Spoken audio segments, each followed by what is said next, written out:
우리는 지난 시간 사도 바울이 갈라디아 교인들에게 진짜 아브라함 자손은 바로 예수 그리스도를 믿는 자들이라라는 말씀을 가지고 우리가 그 특징을 살펴보았습니다. 오늘은 사실 지난 시간의 말씀의 연장선 가운데 있죠. 그래서 사도 바울은 예수님을 믿는 우리, 즉 성도의 놀라운 신분으로 변화된 그 얘기를 세 가지로 말씀하고 있는 것이죠. 그래서 오늘 말씀 가운데 여러분들이 내가 과연 예수님 안에서는 어떤 신분인지 이제 알게 되는 귀한 시간이 됐으면 바라는 것입니다.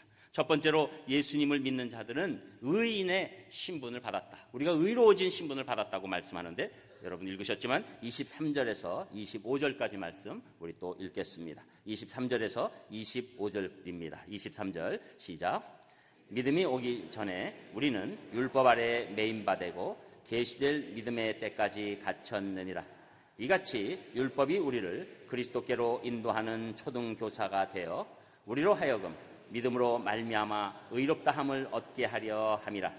믿음이 온 후로는 우리가 초등교사 아래 있지 아니하도다. 아멘. 자, 먼저 믿음이 오기 전이라는 말씀은 예수 그리스도를 향한 믿음이기 때문에 예수님께서 이 땅에 오시기 전을 말하는 것이죠. 그때는 뭐에 매임받았다고 말씀합니까? 율법 아래에 매임받았다고 지금 말씀하면서 그렇기 때문에 우리의 신분적인 변화가 이루어지지 않았다. 신분적인 변화가 이루어질 수도 없었다. 이렇게 먼저 말씀하는 것입니다. 그러면서 이 율법이 우리를 그리스도께로 인도하는 초등교사가 되었다고 먼저 말씀하시는 거죠. 여러분 초등교사라고 그러면 그냥 금방 생각하기를 초등학교 지금 선생님 얘기하나 보구나 이렇게 생각하면 혼동이 일어납니다. 사실 이게 이 당시에 있던 그 아주 중요한 한 단어였기 때문에 이것을 어떻게 해석하기가 어려운 거예요. 이 헬라어로 이 파이다 고고스라는 단어를 해석해야 되는데 이게 잘 안 되니까 지난 개역 한글 성경에서는 몽학선생이라는 아무도 알지 못하는 표현을 쓰게 되니까 이제 개역 개정에서 오늘 말씀하는 것처럼 초등교사라고 표현하게 됩니다. 사실은 이래도 감이 안 오는 것이기 때문에 우리가 그 당시의 상황을 알아야 되는 것이죠. 그 당시 지금 우리가 표현하는 초등교사나 몽학선생이라고 하는 상황은 로마 시대 귀족들의 가정교사를 말하는 것입니다. 그래서 주로 로마가 다른 나라를 점령했을 때 그 나라의 지식인들을 포로로 잡아와서 자기 아이들의 가정교사로 삼았던 것이죠. 그러면서 이 몽학선생은 유효기간이 있는데 아이가 한 10살부터 그래서 아이가 한 6살부터 16살까지 한 10년 동안 이 직분을 감당하게 되는 것이죠. 종이지만 이 기간 동안에는 아이들에게는 강력한 선생님이 되면서 가르치고 보호하고 통제합니다. 또 10년 동안 계속해서 보호하기도 하지만 쫓아다니면서 잘못하는 것을 계속 지적하는 것이죠. 그러니까 궁극적으로는 이 몽학선생이 좋은 일을 하는 것이지만 그 집안의 아이의 입장에서는 너무나도 힘들고 부담스러운 존재가 되는 것이죠. 그래서 항상 뭐를 지적하고 얘기하고 막 그렇게 하니까 이제 사실은 마음에 드는 상황은 아닙니다. 그렇지만 이것을 통해서 자꾸 자기가 깨달아지니까 그런 의미가 있는 것이죠. 결국 이 몽학선생이 16살이 되면 이제 그것을 그만두고 그때부터는 이제 가장인 아버지의 인도만을 받게 되는 것입니다. 그 당시에 이 상황을 바라보면서 율법이 이런 것이구나. 율법이 우리를 계속해서 지적해왔던 것을 구약 말씀 가운데서 알게 되는 것이죠.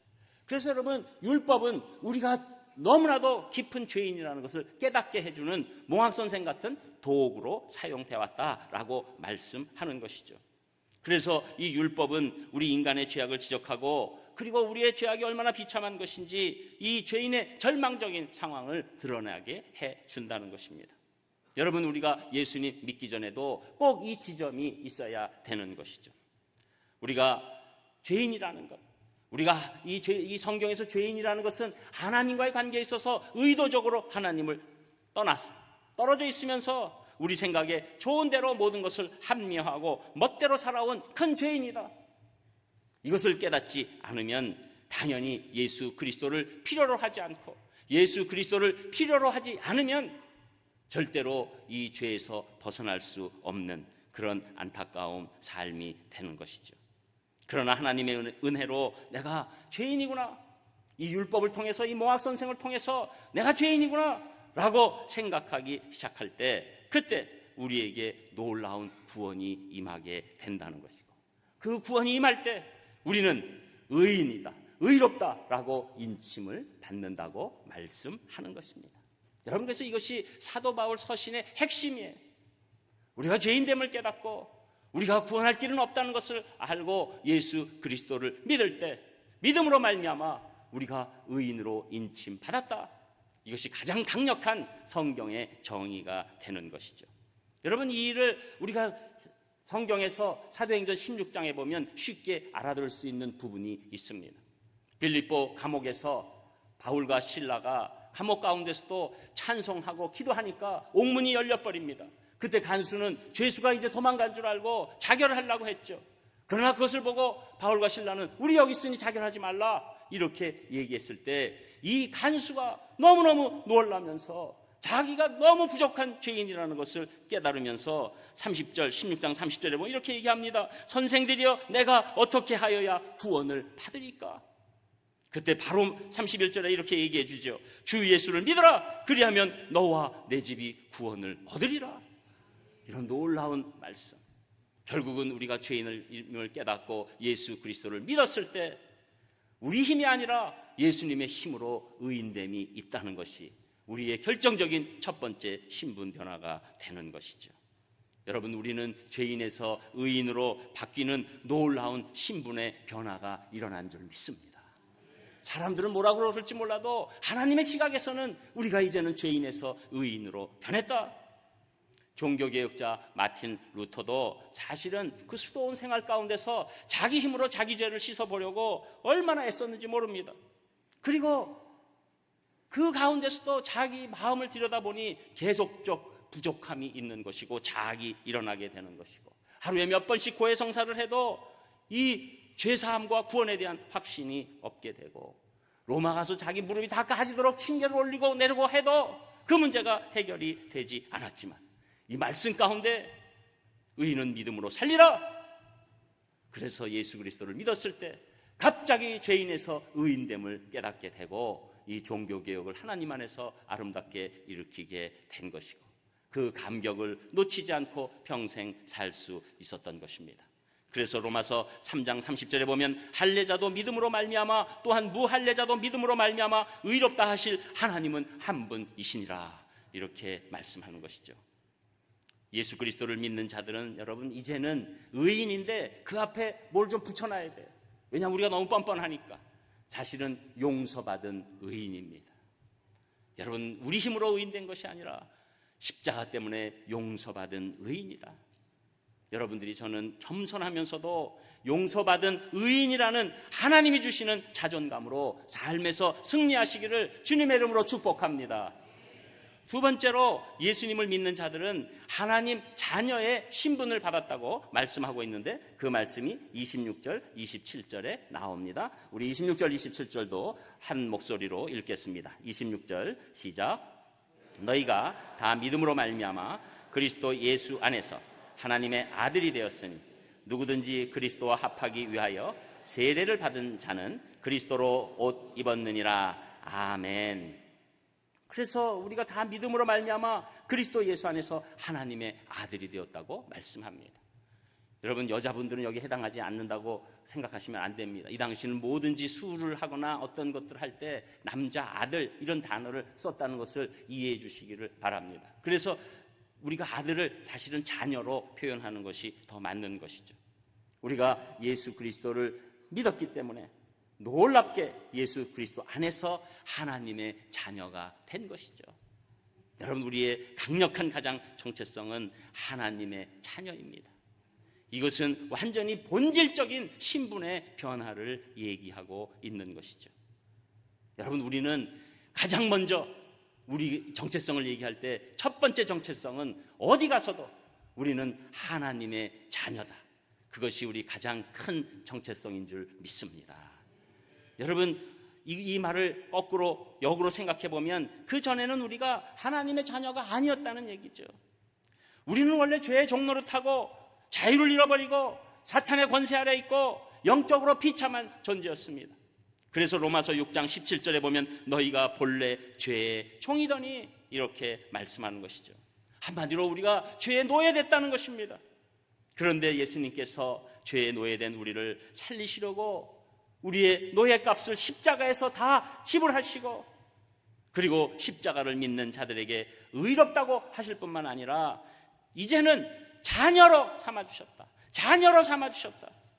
이 놀라운 일이 우리 신분에 일어나게 된 것이죠.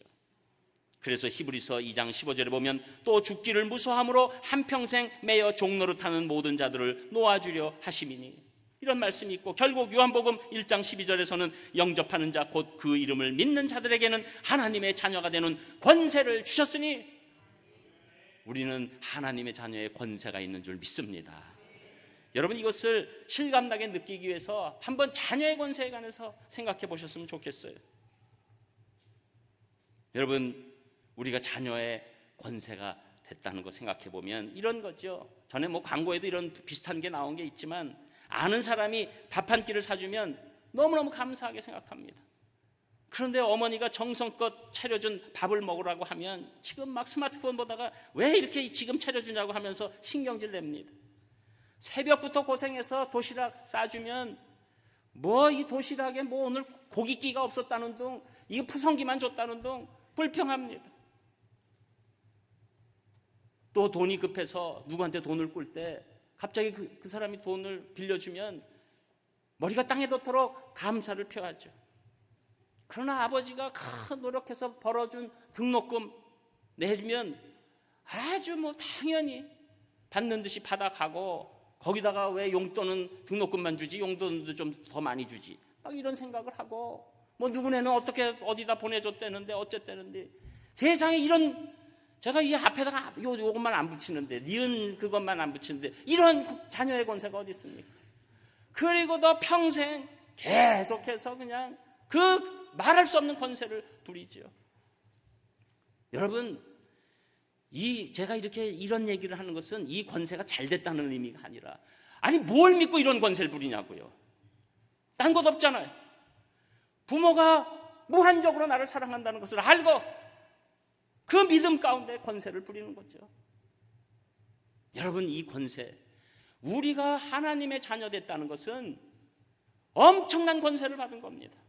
이 세상에서 역사적으로 가장 위대하고 가장 강력하고 가장 부한 왕의 자녀보다 훨씬 더 큰 권세가 우리에게 온 줄 믿습니다. 이것이 우리의 첫 번째 자존감이에요. 여러분, 우리가 인생에서 아무리 힘들고 어렵고 약하고 건강치 못하고 마음대로 못 살고 빈곤하고 그리고 아무런 명예도 없고 업신여김 받을지라도 우리의 가장 강력한 정체성은 하나님의 자녀입니다. 이 정체성이 우리에게 와야 되는 것이죠. 우리는 하나님의 자녀.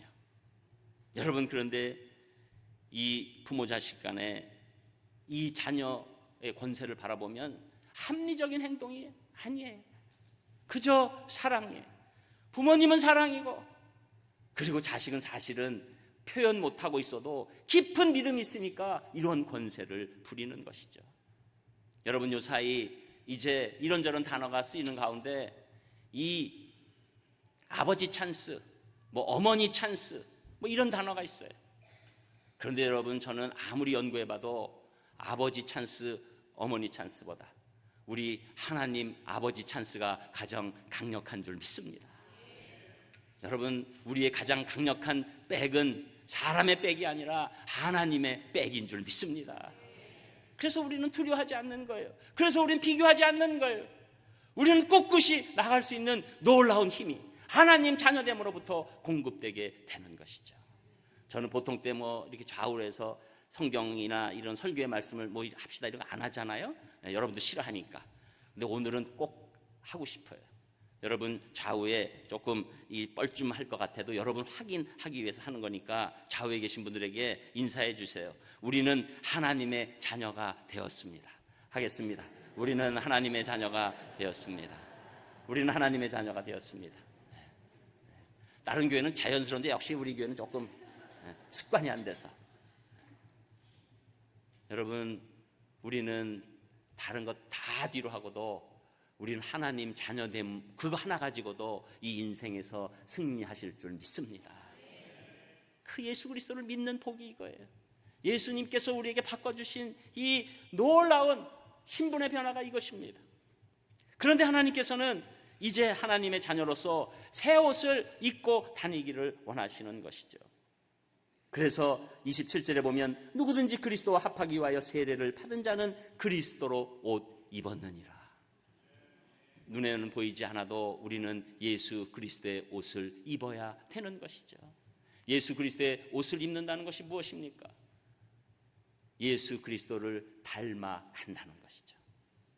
우리는 예전처럼 사는 것이 아니라 하나님의 자녀로서 예수님이 원하시는 것을 우리가 인생에서 감당하고 나갈 때, 그때 하나님께서는 예수님의 옷을 입었다고 인정해 주시는 거죠. 여러분, 자녀들은 그 자녀의 권세를 가지고 부모님 앞에서 어렸을 때는 재롱이요, 점점 나이가 들면 땡깡으로 바뀌고 여러 가지 일들을 하지요. 그런데 이 자녀들이 암만 그래도 밖에 나가서면 정상적인 사람이라고 부모에 대해서 욕하는 것을 못 견디는 거죠. 특히 아들들 보면 그냥 부모가 그냥 얘기해도 네, 안녕, 잘 있어요, 이러고 다니는 거죠. 대단한 권세 아니에요? 어느 회사에서 그럴 수 있어요.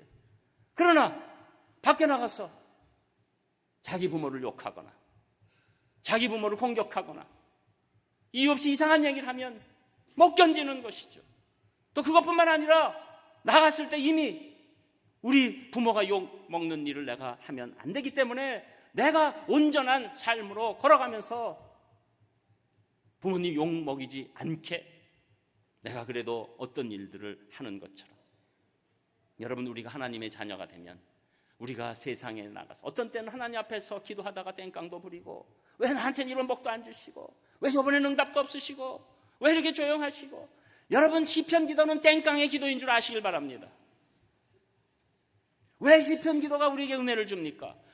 그렇게 믿음이 좋은 사람도 하나님을 부모로 여기니까 땡깡의 기도가 있구나. 그러나 시편의 모든 구절의 끝 보면 땡깡 부리다가 하나님 앞에 감사함으로 돌아가는 것이 나와 있는 것이죠. 우리가 그런 마음이죠. 우리가 부족하고 어떤 때는 자녀의 권세를 이상하게 부려도 내가 세상에 나가면 예수 그리스도로 옷 입고 하나님의 뜻에 맞게 살려고 몸부림칠 때 그것이 하나님께서 기뻐하시는 성도의 모습인 줄 믿습니다. 여러분, 그래서 요사이 교회에서 일어나는 여러 가지 잘못된 모습을 아무리 정당화하려고 해도 안 되는 이유가 하나님의 영광을 가리기 때문입니다. 여러분, 우리는 이제는 이것이 맞느냐 틀리냐, 이 교회에 있어서 이것이 합당한 일이냐 그렇지 않느냐, 또 우리 교회가 원하는 것이냐, 이거보다 더 큰 것은 우리가 하나님의 영광을 가리고 있는 것 아닌가, 이것에 가장 큰 집중이 있어야 될 줄 믿습니다. 그래서 우리 공동체의 판단은 하나님의 영광을 나타내며 절대로 하나님의 영광을 가리는 교회가 되면 안 되겠다, 이런 절절한 효도의 마음으로 신앙생활할 때 하나님께서 기뻐 받아주시는 줄 믿습니다. 그리고 한편 하나님의 자녀는 사실 다른 옷을 입으면 무기력해지고 삶의 의미를 잃게 되는 거예요. 예수님 믿는 사람이 이제 와서 세상의 옷을 다시 입고 힘을 내려고 해도 그 힘이 나오지 않는 것이죠. 마치 삼손의 모습처럼 하나님이 택했지만 자기 멋대로 살고 세상의 옷을 입고 다닐 때 삼손이 아무것도 아닌 존재로 바뀌고, 그러나 다시 하나님으로 앞에 돌아왔을 때 마지막 죽음 가운데서 놀라운 일을 한 것처럼 우리가 하나님의 옷을 입어야만 우리 인생도 힘있고 놀라운 능력으로 살아갈 줄 믿습니다. 그래서 예수님이 입히신 우리가 전신갑주를 입어야 돼요. 에베소서 6장 13절에 그러므로 하나님의 전신갑주를 취하라, 이는 악한 날에 너희가 능히 대적하고 모든 일을 행한 후에 서기 위함이라. 저는 여러분들이 하나님의 자녀임을 확실히 아시고 예수님이 입혀주신 전신갑주로 승리하시기를 주님의 이름으로 축복합니다. 그리고 끝으로 세 번째, 예수님을 믿는 자들은 하나님 가족의 신분을 받았다고 말씀하는데 그 말씀이 28절, 29절에 나옵니다. 우리 두 절 또 같이 읽겠습니다. 28절 시작. 너희는 유대인이나 헬라인이나 종이나 자유인이나 남자나 여자나 다 그리스도 예수 안에서 하나이니라. 너희가 그리스도의 것이면 곧 아브라함의 자손이요 약속대로 유업을 이을 자니라. 아멘. 이 말씀은 이제 세상 신분과 상관없이 예수 그리스도를 믿는 자들은 다 하나님이 아버지가 된 사람들이기 때문에 우리가 다 한 가족이 되었다는 것입니다. 여러분, 우리 교회 안에 있는 분들만 한 가족입니까? 그렇지 않습니다. 우리 세계 곳곳에 있는 모든 교회, 우리 우주적 교회, 진정으로 예수 그리스도를 믿는 크리스찬들 다 우리의 한 가족이 된 줄 믿습니다. 이것이 한 가족 생각이에요. 좋은 단어는 전부 다 이단들이 많이 써가지고 또 이 통일교에서 이 가족도 이래가지고 어떤 분들은 가족? 여기 좀 이상한 데 아니야? 뭐 이럴 분이 있을 거 걱정되지만 좋은 단어 다 그들이 쓴다는 거 아셔야 돼요. 뭐 구원파가 나쁜 겁니까? 구원이 얼마나 좋은 겁니까? 하나님의 교회? 얼마나 하나님의 교회 좋은 일입니까? 근데 다 그걸 쓰는 거예요. 또 여호와의 증인 이러니까 그냥 여호와를 쓰는 게 부담스러운 분들이 있잖아요. 그러나 성경이 다 아름답게 우리에게 인도하시는 것들, 그들이 잘못 인용해서 그렇지 우리는 예수 그리스도를 믿기 때문에 우리가 한 가족이 된 것이죠. 사람은 인종이 다르고 신분이 다르고 지위가 다르고 나이가 다르기 때문에 가족처럼 하나 될 수 없어요. 불가능해요. 오늘 말씀처럼 유대인들은 이방인들을 개보다 못한 존재로 겉으로 얘기하지 못하고 속으로 맨날 그렇게 생각하고, 헬라인들은 유대인들을 문화적으로 지배하고, 로마인들은 이 유대인들을 정치적으로 지배했습니다. 주인이 노예를 죽일 수 있는 시절이었습니다. 여자와 아이들은 그 당시 아까도 말씀드렸지만 숫자로 세지도 않았어요. 그런데 이제는 놀라운 하나님의 은혜로 한 가족이 되었기 때문에 로마서 3장 22절에 보면 곧 예수 그리스도를 믿음으로 말미암아 모든 믿는 자에게 미치는 하나님의 의인이 차별이 없느니라. 성도는 예수님을 믿기 때문에 이제 차별의 시대를 끝내고 하나님 가족이라는 새 시대로 진입하게 된 것입니다. 그것을 실제적으로 느끼고 누리는 공동체가 교회인 것이죠. 그래서 초대교회에서 이 장벽이 처음으로 다 무너졌어요. 역사상 처음이에요. 이렇게 장벽이 무너진 것. 남녀 구별 없이 예배를 드리고 주인과 노예가 함께 예배를 드리고 유대인과 이방인이 함께 예배를 드립니다. 왜냐하면 과거의 신분은 다 떠나가고 우리에게 끝까지 남을 정체성, 하나님의 자녀의 정체성이 남아있기 때문이죠. 그래서 우리는 교회 안에서 하나님의 자녀로서, 가족으로서 모든 것 같이 기쁨으로 누리고 감사함으로 누리고 그리고 찬송으로 예배로 누리게 되는 것이죠. 교회는 천국의 모형이기 때문에 우리가 그 연습하는 거예요. 그래서 교회는 다 우리가 똑같은 모습으로, 여러분 어떤 경우에 사회적으로 어떤 지위가 교회 지위에 영향을 미친다고 그러면 분명 잘못된 것입니다. 여러분, 우리는 사회에 높고 낮음이 아무런 의미가 없습니다. 우리는 빈부의 차이가 아무런 의미가 없습니다. 우리는 명예와 학식의 차이가 아무런 의미가 없습니다. 예수 그리스도 안에서 우리가 한 가족이 된 줄 믿습니다. 여러분, 그래서 이러한 진정한 하나님 안에서 교제가 일어날 때 너희가 그리스도의 것이기 때문에 너희가 아브라함의 자손이고 약속대로 유업을 이을 자다. 아브라함의 유산을 우리 공동체, 우리 한 가족이 주님 안에서 누릴 수 있는 놀라운 은혜가 있다는 것이죠. 지난 시간에 그 아브라함의 유업이 무엇입니까? 우리에게 구원 주는 복, 하나님이 동행하시는 복, 하나님이 또 붙여주시는 복, 하나님께서 소망을 주시는 이 복들이 우리 모든 공동체 가족에게 임하는 줄 믿습니다. 여러분, 그래서 오늘 우리가 나누는 성찬은 우선적으로 예수님께서 우리에게 희생하신 몸과 피를 체험하는 중요한 성례의 의미가 있지만 동시에 우리가 하나님의 가족이라는 공동체 의식이 있는 것입니다.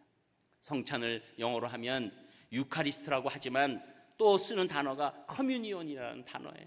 커뮤니온, 이것은 함께 나눈다는 거예요. 공유한다는 거예요. 여러분, 우리 이 성찬이 온전한 성찬 될 때는 우리가 한 마음으로 하나님의 아들, 딸됨을 감사하면서 나눌 때 그 성찬이 온전한 성찬이 되는 줄 믿습니다. 저는 오늘 이제 하나님 한 분을 아버지로 둔 우리 하나님 가족으로서 차별이 없고 놀라운 하나님의 은혜가 가득한 놀라운 증거가 되는 귀한 성찬의 가족 식사 되기를 주님의 이름으로 축복합니다. 기도하겠습니다. 하나님, 모든 감사를 올려드립니다. 저희들에게 이 놀라운 신분의 변화를 주셨사오니 다른 것을 자존감으로 삼지 않게 하여 주시고 하나님이 주신 신분을 자존감으로 살 수 있도록 인도하여 주시옵소서. 예수님 이름으로 기도합니다. 아멘.